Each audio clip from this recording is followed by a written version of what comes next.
Welcome back to another really, I guess, controversial edition of Enough Said, man. We're coming out fast and hard, apparently. My name's Dan Barreiro. Justin Gaard back with me, and Lori Fisher. It's jarring for me when we don't have, like, some...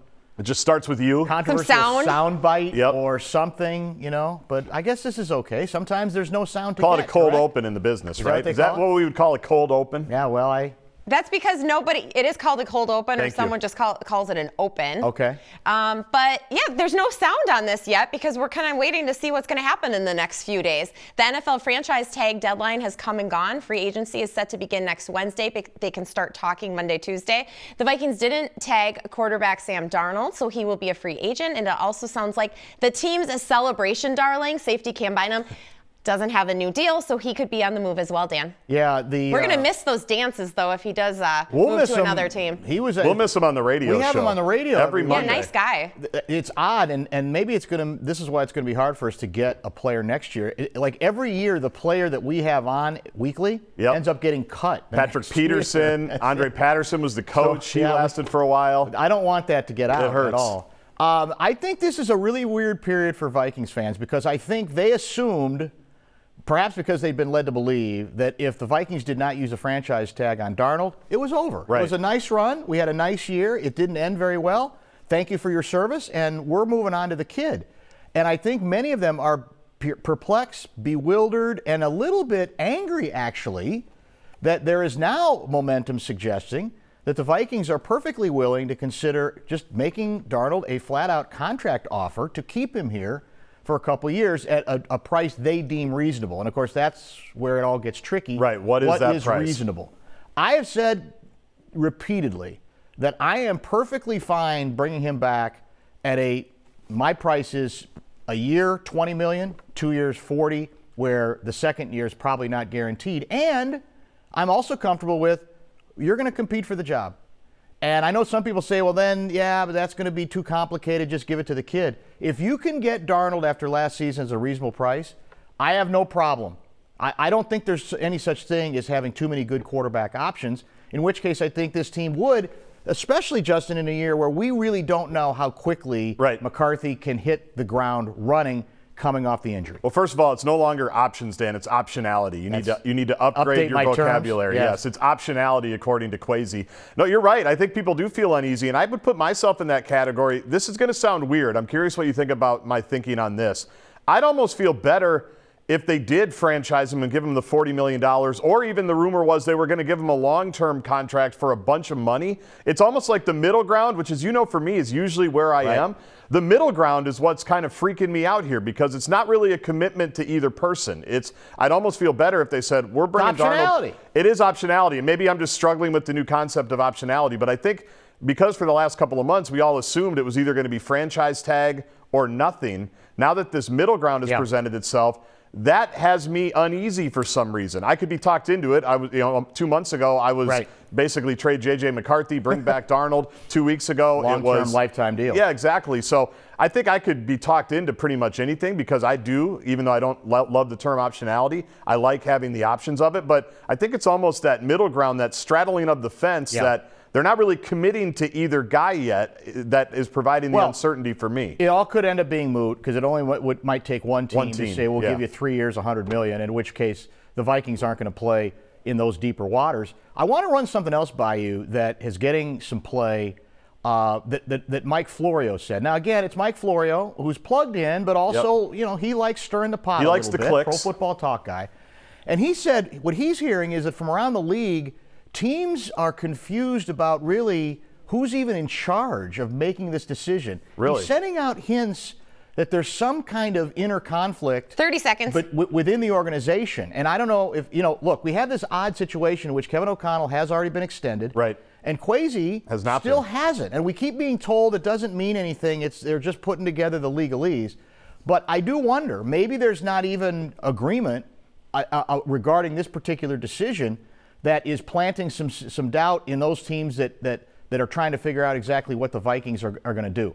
I'm still surprised in a year where there's not a lot of good quarterback options in the market that the market for Darnold isn't better than it is. Enough said. But maybe it's the old, we'll give you 1 year because you had one good year and we need more production from you to be sure. So there's just not that many good options, though. Aaron Rodgers is not a better option at this point in his career than Sam Darnold. I don't think Russell Wilson is. I don't think Justin Fields is. And apparently I haven't gone into my draft guide yet, which you and I, we dig into the draft hard, right? We love it. Just every scouting report possible. Doesn't sound like there's a lot of ready-made draft quarterbacks either, like there maybe were a year ago, including JJ. So Lori, I know we're late. But Darnold, here's the other thing. And this is where I think it gets interesting about the possibility of him coming back here. If you're Darnold, look at the number of teams that are awful, that have no infrastructure, and you say, I can make more money there. But if I'm going to go back to failing, which I did for most of the first, 7 years of my career, then why bother? Maybe I would be willing to take the discount. There's a lot of bad teams looking for quarterbacks, and Darnold's been through that and may say,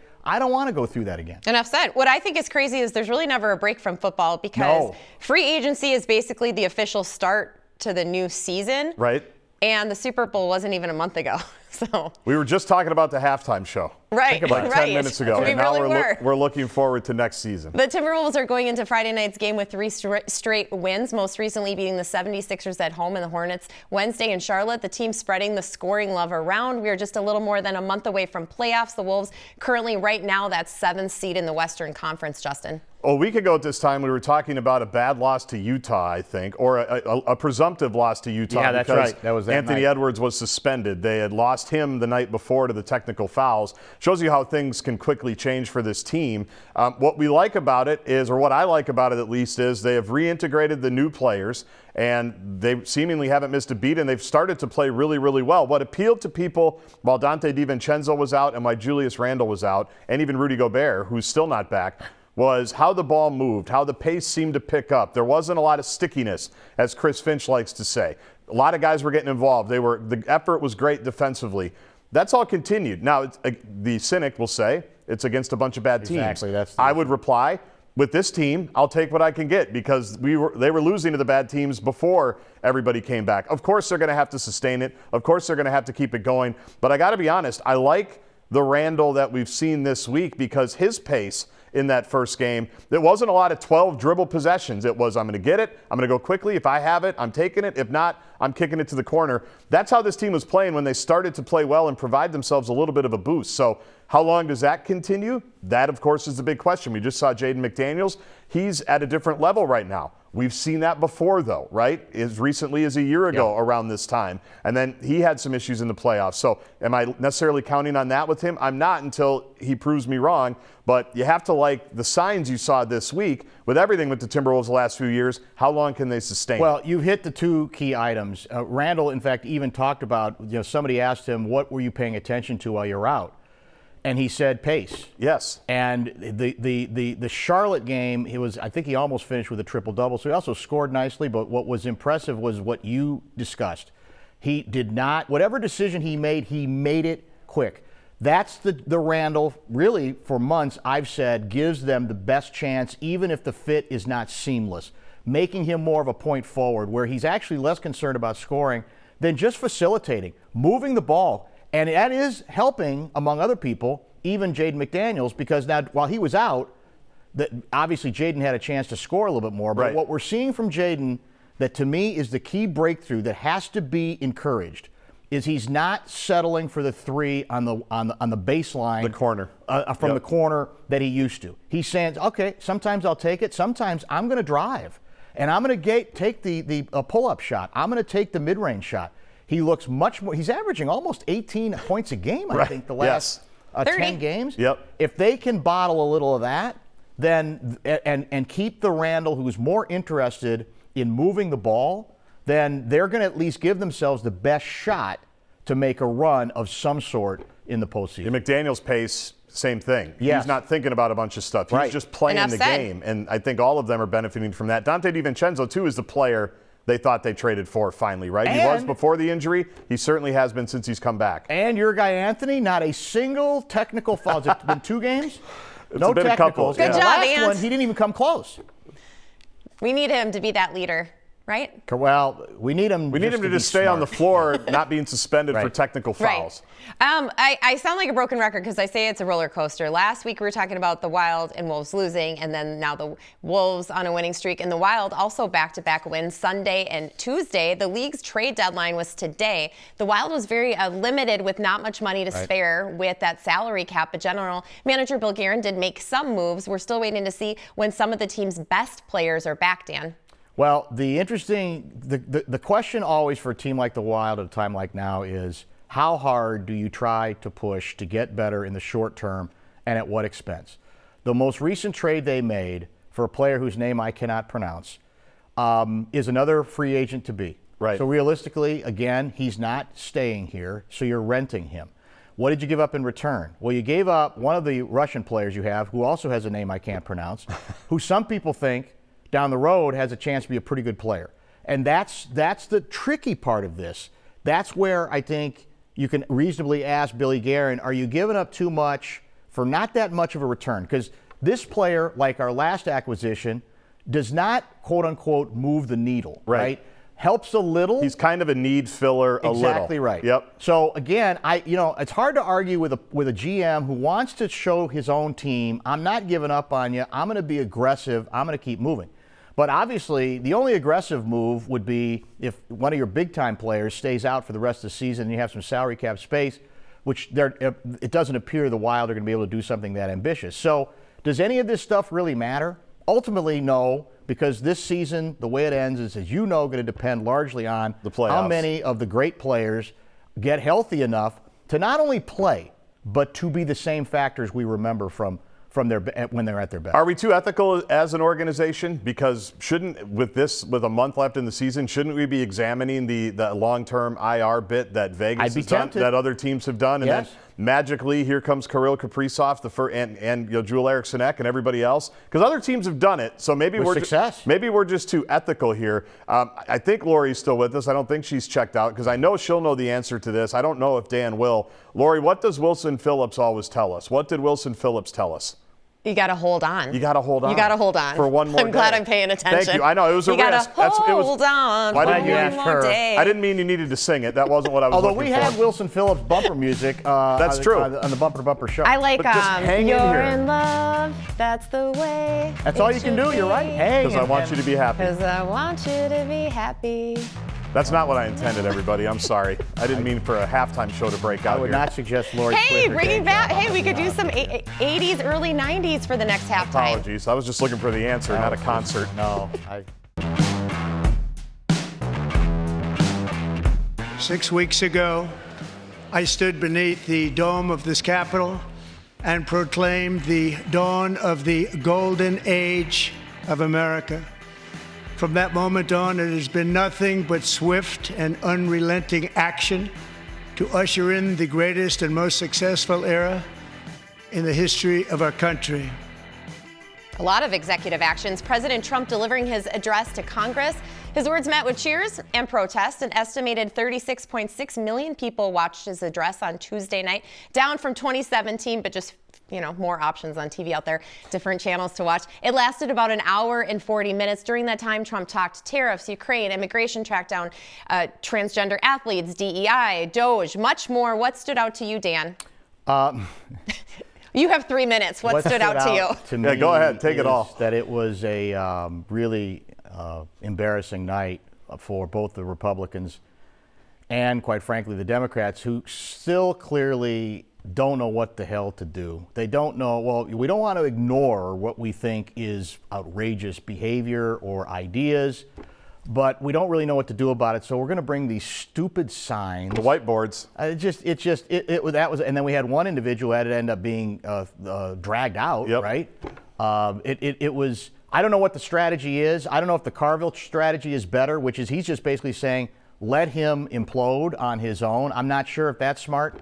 But it was not a good night there. Look, there's always stuff during these speeches that get fact-checked and are false.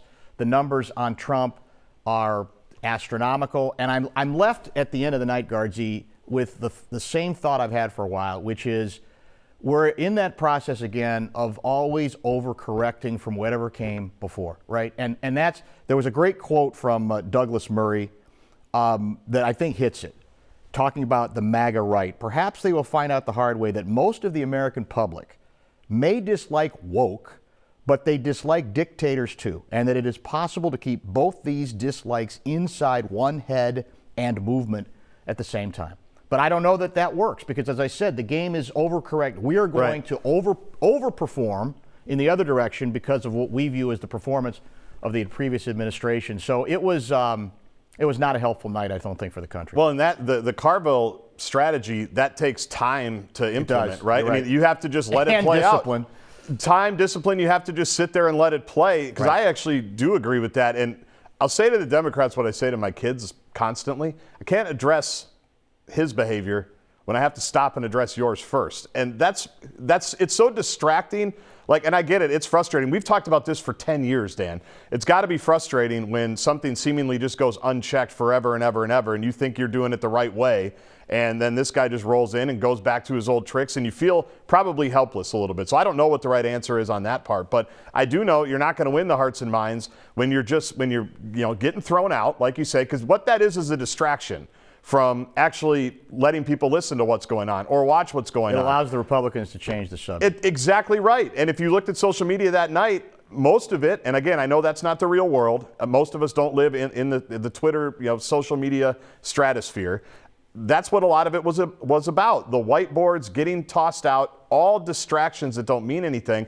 I don't know if they have it in them to stop it. They clearly don't. But I don't know, again, what the right answer is, because it is frustrating, I'm sure, when this stuff does go unchecked so often. The key quote of the night, it's been oft repeated, I think, which kind of said it all, was when the president said, "The days of rule by unelected bureaucrats are over." And then I think the camera panned to a triumphant Elon Musk. You can't make that up. Yeah. I mean, to me, that encapsulated the entire night. He told his cabinet that they're in charge. He said Elon's going to do right. He's just there. He told the cabinet that it's up to them to figure it out. Because I think they were starting to rebel. Say, wait a minute, you hired us to do a job. Give us a chance to do it. But you'll notice he held the hammer over their head and said, well, you can do it. Yeah. But if you don't do it, he'll do my guy Elon, who's moved in at Mar-a-Lago, is going to do it for you. That's great directing from whoever was in charge of the cameras that night. Is it directing, right, Lori? Whoever takes the camera? Yeah, that would be the director. See, I know TV so well. That's great. That's great elite directing from that night, for sure. Next up, Phoenix Suns' Kevin Durant has something to say when it comes to booing fans. He says it doesn't make sense, that the players would feel it more if you just got up and left. And if they're playing bad basketball, cheer, don't boo.